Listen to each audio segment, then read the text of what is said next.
नमस्कार, मी श्वेता अंकले. तरुण भारत न्यूज बुलेटिनमध्ये आपल्या सर्वांचे स्वागत. आता पाहूया ठळक घडामोडी. शाकंभरी पौर्णिमेनिमित्त सौंदत्ती डोंगरावरील रेणुका देवीची यात्रा उत्साहात पार पडली. या यात्रेसाठी कर्नाटक, महाराष्ट्र, गोवा, तामिळनाडूसह विविध ठिकाणांहून लाखोंच्या संख्येने भाविक डोंगरावर दाखल झाले होते. शनिवार दिनांक 3 रोजी रेणुकादेवी मंदिरामध्ये सकाळी आरती झाली. त्यानंतर परड्या भरण्याचा कार्यक्रम पार पडला. यावेळी उदे ग आई उदे असा जयघोष करत भाविकांनी भंडाऱ्याची उधळण केली. लाखो भाविकांचं श्रद्धास्थान असलेल्या यल्लमा डोंगरावर शाकंभरी पौर्णिमेचा काल शनिवार मुख्य दिवस होता. हा सोहळा उत्साहात पार पडला. लाखो भाविकांनी रेणुका मातेच्या दर्शनासाठी हजेरी लावली. मात्र अनेकांना दर्शन मिळाले नाही. वृद्ध तसेच महिलांना रांगेत उभे राहणे अवघड झाले होते. काहींनी बाहेरूनच दर्शन घेतले, तर काही भक्त मात्र रांगेत उभे राहून दर्शन घेताना दिसत होते. आज रविवार सकाळपासून परतीचा प्रवास सुरू झाला असून मंगळवारी गावागावात जत्रा होणार आहे. ट्रेडिंगमध्ये गुंतवणूक करा, दाम दुप्पट नफा देऊ असं सांगत वण्णूर तालुका बैलहुंगल येथील एका रहिवाशाला 20,40,000 रुपयांना ठकवलं आहे. सायबर गुन्हेगारीचे प्रकार सुरूच असून या प्रकारांमुळे नागरिक हैराण झालेत. वण्णूर तालुका बैलहुंगल येथील यल्लाप्पा दंडापूर यांनी येथील सायबर क्राईम विभागामध्ये फिर्याद दिली आहे. बैलहुंगलमधील ॲक्सिस बँकेमध्ये त्यांचे अकाउंट होते. हे बँक अकाउंट त्यांच्या मोबाईल क्रमांकाला लिंक केलेले आहे. या अकाउंटमधून सायबर गुन्हेगारांनी टप्प्याटप्प्याने 20,40,000 रुपये जमा करून घेतले आहेत. 28 नोव्हेंबर 2025 ते 15 डिसेंबर 2025 या वेळेमध्ये यल्लाप्पा यांनी सायबर गुन्हेगारांनी दिलेल्या बँक खात्यामध्ये रक्कम जमा केली आहे. टेलिग्राम ॲप बघत असताना ट्रेडिंगमध्ये गुंतवणूक करा, दाम दुप्पट नफा मिळवा अशी जाहिरात आली. या जाहिरातीवर लाईक करून त्या लिंकवर क्लिक केल्यानंतर लगेच एका व्हॉट्सॲप ग्रुपमध्ये त्यांचा मोबाईल क्रमांक समाविष्ट करण्यात आला. त्यानंतर ट्रेडिंगमध्ये गुंतवणूक करा असा सल्ला देण्यात आला. त्यांच्यावर विश्वास ठेवून यल्लाप्पा यांनी 20,40,000 रुपये भामट्यांनी दिलेल्या बँक खात्यामध्ये जमा केले. थोड्या दिवसांनंतर ही रक्कम काढण्याचा प्रयत्न केला असता ती काढता आली नाही. त्यामुळे आपली फसवणूक झाल्याचं त्यांच्या लक्षात आलं. याविरुद्ध गुन्हा दाखल करण्यात आला आहे. येडियुराप्पा मार्गावर एका मटका बुकीला अटक करण्यात आली आहे. शहापूर पोलिसांनी ही कारवाई केली. त्याच्याजवळून 1,150 रुपये रोख रक्कम जप्त करण्यात आली आहे. उमेश कल्लाप्पा खन्नूकर, वय 36, राहणार गणेश पेठ गल्ली, जुने बेळगाव असं त्याचं नाव आहे. येडियुराप्पा मार्गावरील एका हॉटेलजवळ मटका घेताना शुक्रवारी दिनांक 2 जानेवारी रोजी शहापूरचे पोलीस उपनिरीक्षक मणिकंठ पुजारी व त्यांच्या सहकाऱ्यांनी उमेशला अटक केली. त्याच्यावर FIR दाखल करण्यात आलाय. कणकुंबी येथील कळसा प्रकल्पाच्या अंतर्गत बहुतांश कामांची पूर्तता करून कर्नाटक सरकार आता पुन्हा जोमाने भांडुरा प्रकल्पाचे काम पुढे रेटण्यासाठी स्थानिकांना विश्वासात न घेता साम दाम दंडभेद आदी नीतीचे अवलंबन करीत असल्याचे प्रतिपादन पर्यावरणप्रेमी व अभ्यासक राजेंद्र केरकर यांनी केले. कर्नाटक सरकारने पट्टेरी वाघाचे अस्तित्व धोक्यात जाऊ नये म्हणून भीमगड अभयारण्याची निर्मिती केली, पण त्याच्या अस्तित्वाची दखल न घेता सध्या भांडुरा धरण आणि पाटबंधारे प्रकल्पाचे काम पुढे रेटण्यासाठी कर्नाटकचे मुख्यमंत्री सिद्धरामय्या प्रयत्नरत आहेत. गोवा सरकारने या संदर्भात कडक भूमिका घेताना राजकारण बाजूला ठेवून जीवनदायिनी वाचवण्यासाठी सर्व ते प्रयत्न करणे गरजेचे असून त्याबाबत चालढकल झाली तर मोठी आपत्ती ओढवू शकते असे केरकर यांनी स्पष्ट केले आहे. म्हादई जलविवाद लवादाने कर्नाटकाला कळसा भांडुरा प्रकल्पाच्या अंतर्गत 3.9 TMC पाणी पर्यावरणीय ना हरकत दाखले मिळाल्यानंतर मलप्रभेमध्ये वळवण्यास अनुमती दिलेली आहे. खानापूर परिसरातील स्थानिकांनी भांडुरा प्रकल्पाला विरोध करण्यासाठी सुरू केलेल्या लोकचळवळीला सध्या उत्स्फूर्त प्रतिसाद लाभत आहे. शाकंभरी पौर्णिमेनिमित्त आयोजित यल्लमा देवीच्या भव्य यात्रेसाठी लाखो भाविकांची गर्दी होत असते. भाविकांना दर्शनासाठी येताना व परतताना त्रास होऊ नये म्हणून परिवहन विभागाने विशेष बस फेऱ्यांचे आयोजन केले आहे. यात्रा काळामध्ये आतापर्यंत 103 जादा बस फेऱ्या सुरू करण्यात आल्या असून 6,000हून अधिक भाविकांनी या सेवांचा लाभ घेतला आहे. या बस फेऱ्या बेळगावच्या मध्यवर्ती बस स्थानक आणि हायटेक बस स्थानक येथून सोडण्यात येत आहेत. विशेष तिकीट काउंटरही उभारण्यात आले आहे. सौंदत्ती यल्लमा देवी ही बेळगाव, सीमाभाग, गोवा व महाराष्ट्रातील लाखो भक्तांचे श्रद्धास्थान आहे.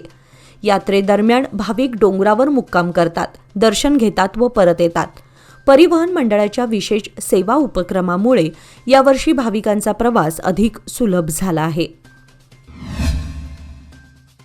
बेळगावचे नूतन पोलीस अधीक्षक के रामराजन यांनी शनिवारी सौंदत्ती येथे यल्लमा देवी यात्रेच्या पार्श्वभूमीवर भेट देऊन पोलीस बंदोबस्त व सुरक्षेच्या उपाययोजनांचा आढावा घेतला. गुरुवारीच पदभार स्वीकारल्यानंतर त्यांनी थेट यात्रेच्या स्थळी जाऊन भाविकांच्या सुरक्षेसह वाहतूक, पाणीपुरवठा, स्वच्छता व आरोग्य सुविधांची पाहणी केली.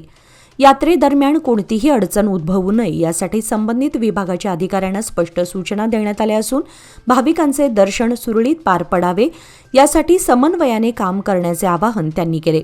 भाविकांच्या मोठ्या गर्दीच्या पार्श्वभूमीवर पोलीस यंत्रणेला सतर्क राहण्यास सांगण्यात आले असून संपूर्ण परिसरात कडक सुरक्षा व्यवस्था ठेवण्यात आली आहे.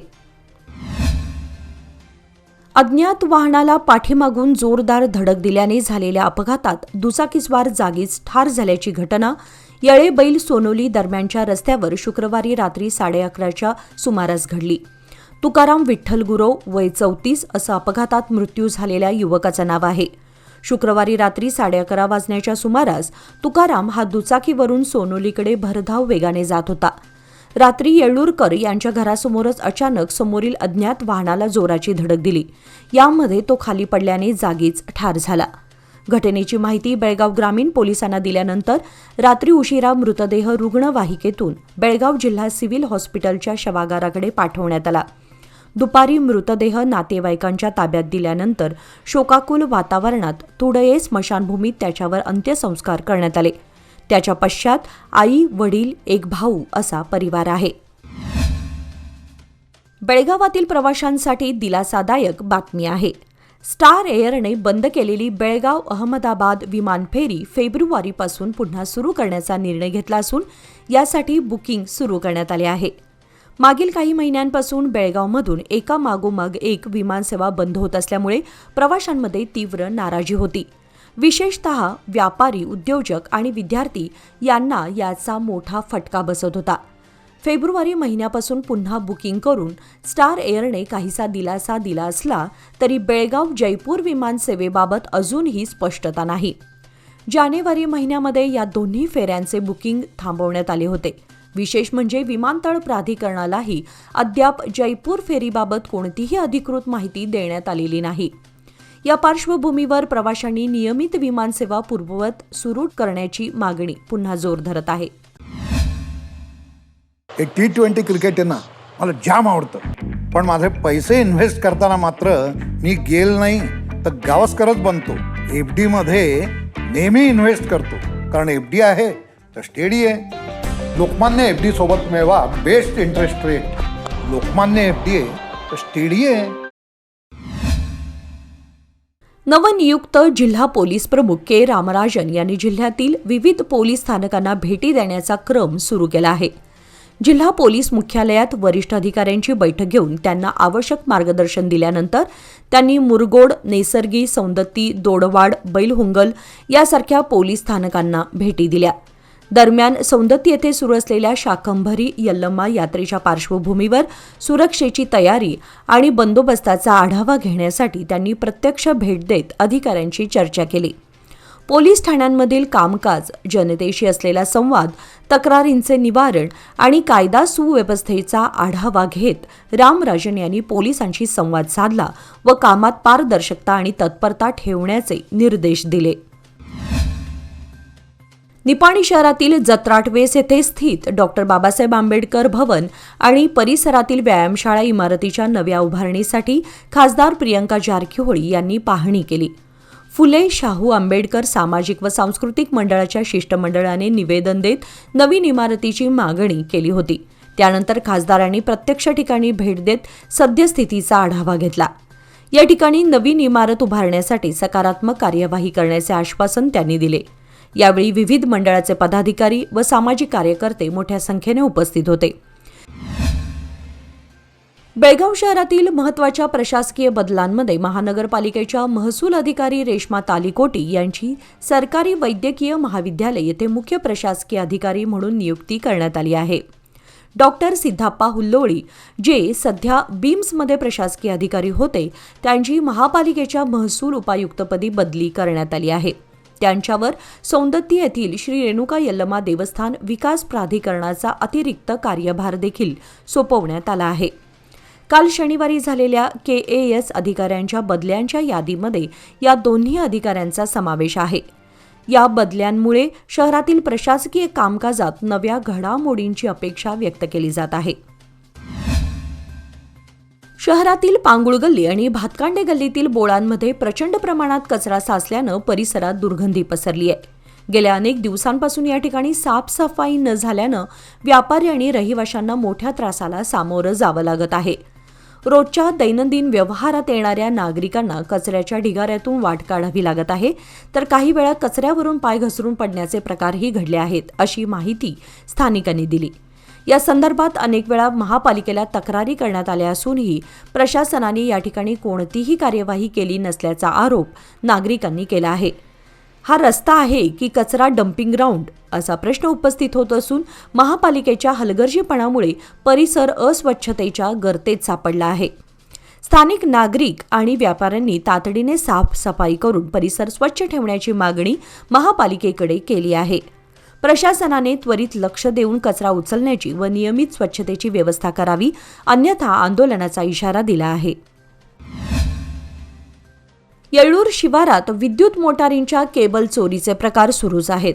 शिवारातील काही शेतकऱ्यांच्या IP सेटच्या वायर चोरून पत्र्याच्या बॉक्सचेही नुकसान करण्यात आले आहे.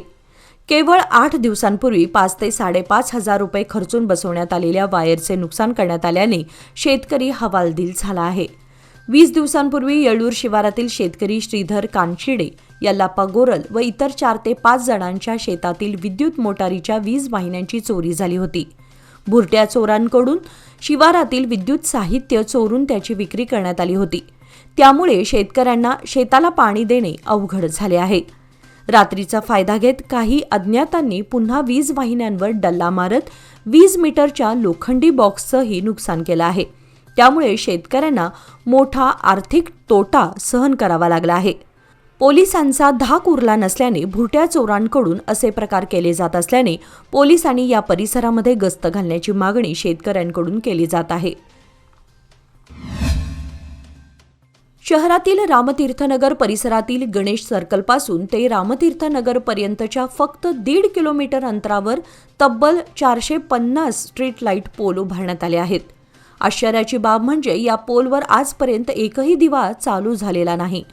हे प्रकरण सार्वजनिक निधीच्या अपव्ययाचे ठळक उदाहरण आहे. सामान्य नियोजनानुसार अशा रस्त्यांवर 30 ते 100 स्ट्रीट लाईट पुरेसे असतात. मात्र इथे प्रत्येक 10 फुटांवर एक पोल लावण्यात आलाय. हा प्रकार बेळगाव शहरी विकास प्राधिकरण यांच्याकडून करण्यात आला असून नागरिकांच्या मते हे निष्काळजी, गोंधळलेले नियोजन आहे. विशेष म्हणजे हे सर्व पोल गेल्या अनेक वर्षांपासून निष्क्रिय अवस्थेत उभे आहेत. एकाही दिव्याला वीज जोडणीच नाही. नागरिकांनी विचारणा केली असता हा भाग हाय टेन्शन ट्रान्समिशन कॉरिडॉर खाली येतो, त्यामुळे परवानगी मिळालेली नाही असं उत्तर अधिकाऱ्यांकडून देण्यात येतं. परवानगी नसताना इतक्या मोठ्या प्रमाणात पोल का उभारण्यात आले? या प्रकल्पाचा आराखडा कोणी मंजूर केला? या निष्क्रिय योजनेसाठी किती कोटींचा सार्वजनिक निधी खर्च करण्यात आला? आणि सर्वात महत्त्वाचं, या प्रकल्पातून नक्की फायदा कोणाला झाला? असे प्रश्न आता नागरिक विचारत आहेत. शहरातील आझाद नगर परिसरात भटक्या कुत्र्यांनी 2 वर्षांच्या बालकावर प्राणघातक हल्ला केल्याची धक्कादायक घटना रविवारी दुपारी घडली. 2 वर्षाचा अहमद रमीज बिस्की हा आपल्या घराजवळील गल्लीत खेळत असताना अचानक 7 ते 8 भटक्या कुत्र्यांनी त्याच्यावर हल्ला चढवला. कुत्र्यांनी बालकाला फरफटत नेट शरीरावर जागोजागी चावे घेत गंभीर जखमी केले. आरडाओरड ऐकून धावलेल्या स्थानिक नागरिकांनी अहमदला वाचवलं आणि तात्काळ शहरातील खासगी रुग्णालयात उपचारासाठी दाखल केलं. या घटनेमुळे परिसरात भीतीचं आणि संतापाचं वातावरण निर्माण झालं असून नागरिकांनी महापालिकेच्या निष्क्रियतेवर संताप व्यक्त केला आहे. भटक्या कुत्र्यांचा बंदोबस्त करून लहान मुलांचे आणि नागरिकांचे संरक्षण करावे अशी मागणी होत आहे. रामतीर्थनगर येथे आमदार आसिफ सेठ व युवा नेते अमान सेठ यांच्या उपस्थितीत जनता दरबाराचे आयोजन करण्यात आले होते. या दरम्यान स्थानिक रहिवाशांशी संवाद साधून त्यांच्या समस्या व सूचना ऐकून घेण्यात आल्या. रस्ते, ड्रेनेज, पाणीपुरवठा, स्वच्छता व इतर मूलभूत नागरी सुविधांबाबत नागरिकांनी अनेक तक्रारी मांडल्या. आमदार सेठ यांनी प्रत्येक तक्रारींकडे गांभीर्याने लक्ष देत संबंधित विभागांशी समन्वय साधून लवकरात लवकर या समस्या सोडवण्याचे आश्वासन दिले.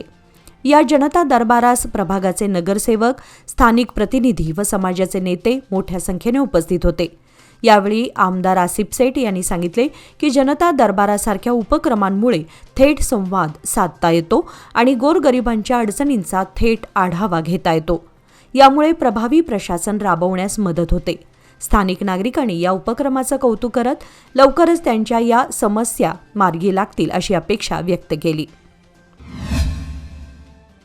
शहरातील खासबाग येथील बाजारात भाजीपाला दरामध्ये मोठ्या प्रमाणात घसरण झाल्याने शेतकरी वर्गाला फटका तर ग्राहकांना दिलासा मिळाला. मात्र या बाजारातून शेवगा आणि दोडका गायब झाला होता. या बाजारात मोठ्या प्रमाणात व्यापाऱ्यांनी माल आणला होता. मात्र दरामध्ये घसरण होऊनही भाजीपाल्याची म्हणावी तशी विक्री न झाल्याने व्यापारी वर्गामध्ये नाराजी दिसत होती. या बाजारामध्ये वांगी 30 ते 40 रुपये किलो, भेंडी 40 ते 50 रुपये किलो, टोमॅटो 20 ते 30 रुपये किलो, वरणा 60 ते 70 रुपये किलो, कारली 30 ते 40 रुपये किलो, ऊसावरील शेंगा 30 ते 40 रुपये किलो, चारधारी शेंगा 50 ते 60 रुपये किलो, फरसबी 30 ते 40 रुपये किलो, गवारी 80 ते 100 रुपये किलो, हिरवी मिरची 40 ते 50 रुपये किलो, काकडी 40 ते 50 रुपये किलो, ढबू मिरची 40 ते 50 रुपये किलो, कोबी 10 ते 15 रुपये गड्डा, फ्लॉवर 10 ते 15 रुपये गड्डा, मेथी 15 ते 20 रुपये पेंडी, कांदापात 10 ते 15 रुपये, दुधी भोपळा 10 रुपये नग, पोकळा 10 रुपये पेंडी, शेपू भाजी 10 रुपये पेंडी, पालक 10 रुपये पेंडी, चाकवत 10 रुपये पेंडी, कांदे 15 ते 20 रुपये किलो, बटाटे 20 ते 25 रुपये किलो, लसूण 60 ते 70 रुपये किलो, आले 40 ते 50 रुपये किलो, कोथिंबीर 10 रुपयाला पेंडी याप्रमाणे दर होते. याबरोबरच आजचे बातमीपत्र इथे संपले. अधिक माहिती आणि ताज्या घडामोडींसाठी पाहत रहा तरुण भारत न्यूज चॅनल. तसेच आमच्या चॅनलला लाईक, शेअर आणि सबस्क्राईब करायला विसरू नका. आणि विश्वासार्ह बातम्यांसाठी दररोज वाचा दैनिक तरुण भारत. धन्यवाद.